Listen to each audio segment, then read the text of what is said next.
Assalamualaikum warahmatullahi wabarakatuh. Selamat sore Ibu Dara dan rekan-rekan sekalian. Apakah teman-teman pernah bertanya bagaimana bisnis dapat berkontribusi aktif dalam memecahkan masalah masyarakat sekaligus memperkuat kinerja bisnis mereka? Di sini saya menempatkan diri saya sebagai karyawan di PT Bukit Asam atau PTBA, yaitu sebuah perusahaan pertambangan utama di Indonesia, di mana saya melihat langsung bahwa bisnis tidak bisa berjalan sendiri tanpa mempedulikan lingkungan sekitar. Operasi tambang yang berkelanjutan sangat bergantung pada keharmonisan hubungan antar perusahaan dengan pemangku kepentingan, terutama yaitu masyarakat lokal. Sebagai contoh nyata, di mana perusahaan PTBA ini memiliki program Corporate Social Responsibility atau CSR yang sangat berfokus pada pemberdayaan ekonomi lokal dan lingkungan. Salah satu contohnya adalah program Sentral Industri Bukit Asam atau SIBA.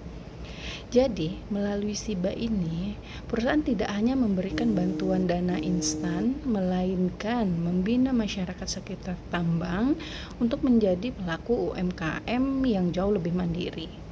Salah satu contohnya adalah SIBA Batik, yang mana SIBA Batik ini memproduksi batik kujur khas Muara Enim, ada SIBA Jamur hingga SIBA Songket.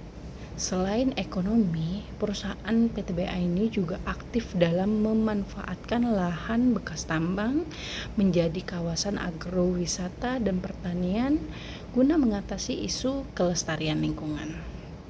Nah, keterlibatan komunitas ini menghasilkan dampak positif yang saling menguntungkan, di mana bagi masyarakat, kehadiran program ini membuka lapangan kerja baru di luar sektor tambang, meningkatkan pendapatan keluarga, serta membangun kemandirian ekonomi sehingga masyarakat tidak terus-menerus bergantung pada operasional tambang. Sedangkan bagi perusahaan, program ini memperkuat sosialisasi to operate atau izin sosial dari masyarakat untuk beroperasi. Nah, ketika masyarakat merasa diuntungkan, resiko konflik sosial atau demonstrasi yang bisa menghambat operasional tambang menjadi sangat minim.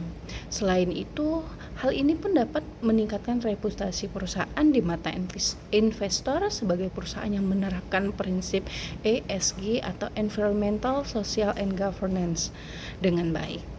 Jadi secara langsung, ini memperkuat kinerja jangka panjang. Menurut analisa saya, mengapa nih perusahaan memikirkan masyarakat dalam keputusan strategis mereka? Ya, jawabannya karena untuk bisnis yang berkelanjutan. Bisnis yang berkelanjutan itu tidak hanya diukur dari profit keuangan, tetapi juga dari daya dukung lingkungan dan sosial. Bisnis yang merusak atau mengabaikan masyarakat sekitar dipastikan tidak akan bertahan lama karena menghadapi penolakan dan sanksi sosial. Jadi, rekomendasi untuk perusahaan di Indonesia, termasuk dalam konteks industri, agar tetap kompetitif adalah dengan mengintegrasikan CSR ke dalam rantai pasok utama perusahaan mereka. Misalnya, alih-alih hanya membina UMKM secara terpisah, perusahaan-perusahaan lain bisa menjadikan UMKM binaan tersebut sebagai pemasok utama operasional internal perusahaan, seperti memesan seragam kerja dari pengrajin batik binaan atau bahkan membeli pangan lokal untuk catering bagi karyawan-karyawannya. Dengan begitu, masyarakat mendapatkan pasar yang pasti dan perusahaan tetap kompetitif karena mendapatkan efisiensi biaya logistik dari lokal. Nah, kesimpulannya, kontribusi kepada masyarakat bukan merupakan beban atau biaya operasional semata, melainkan investasi strategis demi masa depan bisnis yang berkelanjutan. Demikian yang bisa saya sampaikan pada sesi ini. Terima kasih atas perhatiannya. Saya Bunga, sampai ketemu di forum selanjutnya.